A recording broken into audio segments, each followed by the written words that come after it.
విజయవాడలో ఏర్పాటు చేసిన అతిపెద్ద గణనాథుడిని దర్శించుకునేందుకు పెద్ద సంఖ్యలో భక్తులు తరలివస్తున్నారు. పార్వతీ తనయుని దర్శనానికి డూండి కమిటీ ప్రత్యేక ఏర్పాట్లు చేసింది. దీనిపై మరిన్ని వివరాలను మా ప్రతినిధి చంద్రశేఖర్ అందిస్తారు.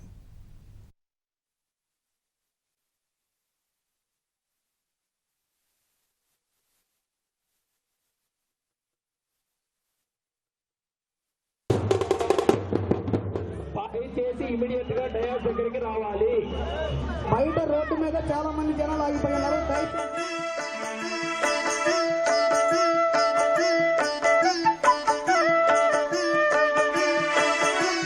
శరణం శరణం శ్రీ గణేశ, శరణం శరణం శ్రీ గజవదన. కాణీపాకం శ్రీ గణనాథ, అందుకోవయా మా పూజ. శరణం శరణం శ్రీ గణేశ, శరణం శరణం శ్రీ గజవదన.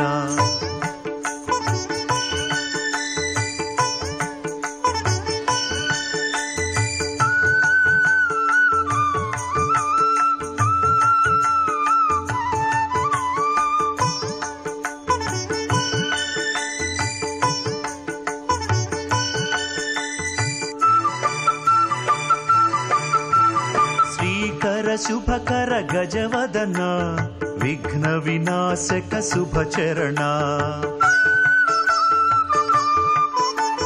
శ్రీకర శుభకర గజవదన, విఘ్న వినాశక శుభచరణ. ఎలుక వాహన ఏకదంత, ఎలుక వాహన ఏకదంత, అందుకోవయా మా పూజ. శరణం శరణం శ్రీ గణేశ, శరణం శరణం శ్రీ గజవదన. నవ్యాంధ్ర రాజధాని విజయవాడ నగరంలో వినాయక చవితి కోలాహలం వాడవాడలా కనిపిస్తోంది.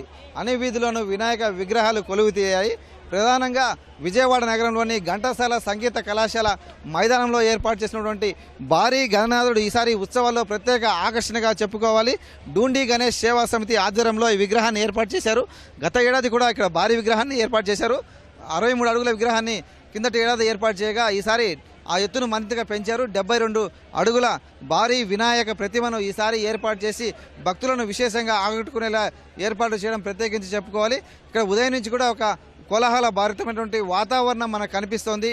వేలాది మంది భక్తులు వచ్చి స్వామివారిని దర్శించుకుని వెళ్తున్నారు. కైలాస గణపతి 72 అడుగుల కైలాస గణపతి, సిద్ధి బుద్ధి సమేత కైలాస గణపతిని ఇక్కడ ఏర్పాటు చేశారు. స్వామివారికి ఉదయం నుంచి కూడా ప్రత్యేక పూజా కార్యక్రమాలు ఇవన్నీ కూడా నిర్వహిస్తున్నారు. ఇలా వస్తున్న వారందరూ కూడా ఈ స్వామివారిని దర్శించుకొని సంతోషంగా తిరిగి వెళ్తున్నారు. అలాగే ఈ విగ్రహ ఏర్పాటుతో పాటు నిమజ్జన కార్యక్రమాన్ని కూడా మరింత విశేషంగా మరింత ప్రత్యేకంగా ఉండేలా ఈ నిర్వాహకులు ఏర్పాటు చేశారు. కెమెరామెన్ కోటితో పూర్ణ చంద్రశేఖర్, ఈటీవీ న్యూస్, విజయవాడ.